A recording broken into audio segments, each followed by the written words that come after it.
Pastor Ed here with Daily Devotions for Thursday, February the 2nd, 2023. Again, we've been looking at the gospel reading from this past Sunday, Matthew 6. We focused on verses 1 through 8 and 16 through 18 briefly on Tuesday. But now we're looking at the final verses of the reading, verses 19 through 21 that I emphasized in my sermon as well. Where in verse 19, Jesus says, "Do not store up for yourselves treasures on earth, where moth and rust consume, and where thieves break in and steal." Do not store up for yourself treasures on earth. That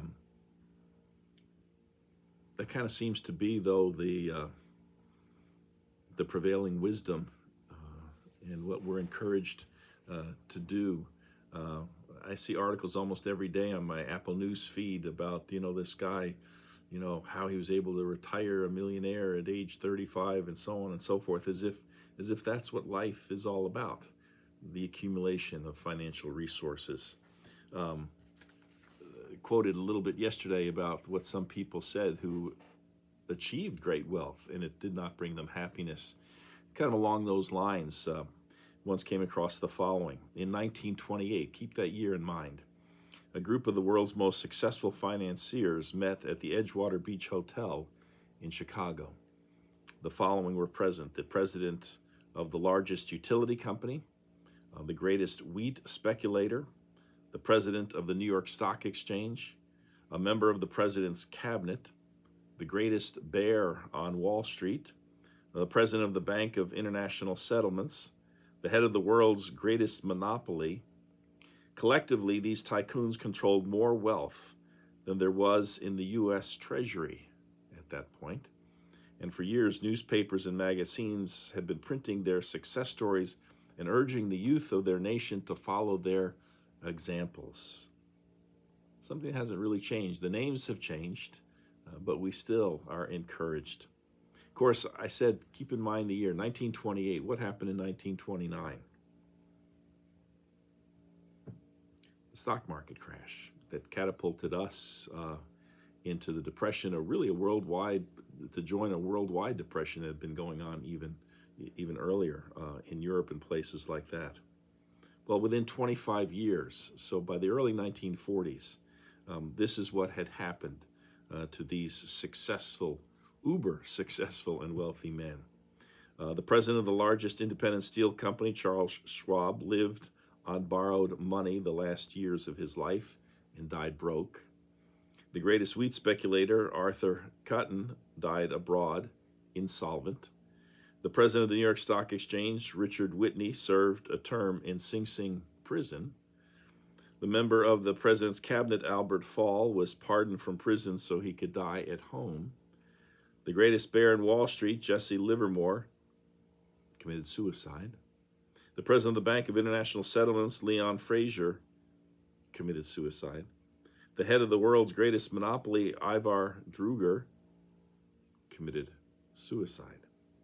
All of these men had learned how to make money, but none of them had learned how to live. All of them had learned how to store up treasures on earth, but one could probably safely guess that they never learned how to store up treasures in heaven. Interesting quote: "I am absolutely convinced that no wealth in the world can help humanity forward, even in the hands of the most devoted worker. The example of great and pure individuals is the only thing that could lead us to noble thoughts and deeds. Money only appeals to selfishness and irresistibly invites abuse. Can anyone imagine Moses, Jesus, or Gandhi armed with the money bags of a Carnegie?" That was Albert Einstein.